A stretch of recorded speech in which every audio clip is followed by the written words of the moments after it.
We perform the operation 2 square root of 2 plus 25 times 3 square root of over square root of 2 minus 25 times 4 over square root of 8. So, already simplify na yung 2 square root of 2. Gagawin naman natin dito itong 25. 25 3 over square root of 2.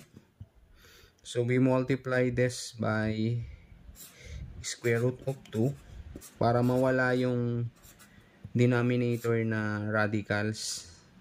So that is equivalent to 25 3 square root of 2 over 2. Square root of 2 times square root of 2 is 2. Wala na siya ngayong radicals sa ilalim. Ito naman na 25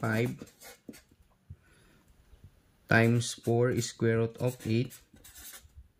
So that is equivalent to 25 4 over ang square root of 8, that is square root of 4 times 2. Right? That is equivalent to 25 times 4 over 2 square root of 2. Now, meron siyang radical sa ilalim. Tatanggalin natin. That is, times natin ang square root of 2. Times natin siya ng square root of 2 para mawala yung radical sa ilalim. That is equivalent to 25 4 square root of 2. Then, square root of 2 times square root of 2 is 2 times 2 is 4. So, cancel siya. That is equivalent to 25 square root of 2. Right? So, ito na. Sasabayin na natin. Sasamahin na natin. 2 square root of 2 plus 25 over 25 times 3 square root of 2 is this one now.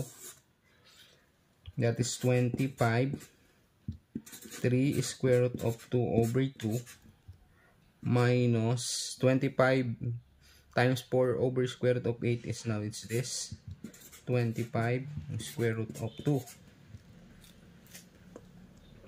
Okay, we can combine this because pare-parehas similar radical sila kasi square root of 2.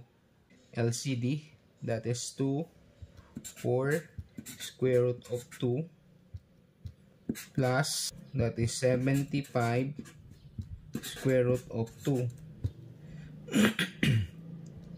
minus 50 square root of 2. Right?